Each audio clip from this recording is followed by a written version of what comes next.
What is the mission of the church? Well, maybe the best person to answer that question would be the man who is universally considered the first and greatest missionary of all time, the Apostle Paul. The man whose mission actually has become the model for the mission of the church down the years. So how did Paul see his mission?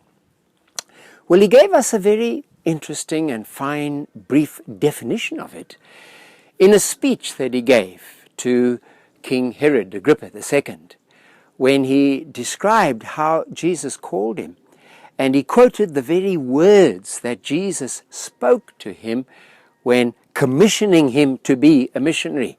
And those words were these: I am sending you to the nations to open their eyes, to turn them from darkness to light, from the power of Satan to God, that they may receive forgiveness of sins and an inheritance among those who are sanctified, made holy by faith in me. That was Paul's mission.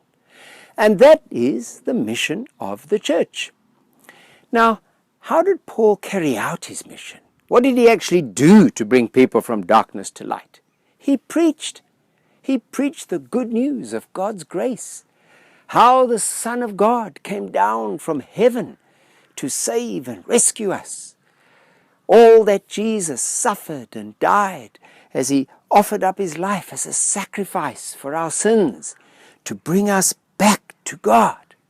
He preached. Now, many people in Paul's time thought that preaching was a bit of a waste of time.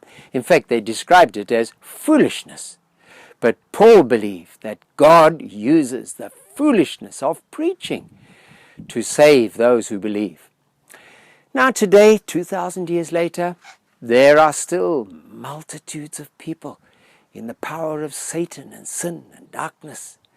And therefore, the mission of the church is still to open their eyes, to bring them from darkness to light, from the power of Satan to God. And the method is still preaching the good news of Jesus, who died and rose again, and who saves everyone who comes to him. And not surprisingly, there's still people who feel that preaching is a bit of a waste of time, a useless, a foolish activity. But today still, God uses the foolishness of preaching to save those who believe and to bring them into his beloved people in his everlasting kingdom. May God bless you.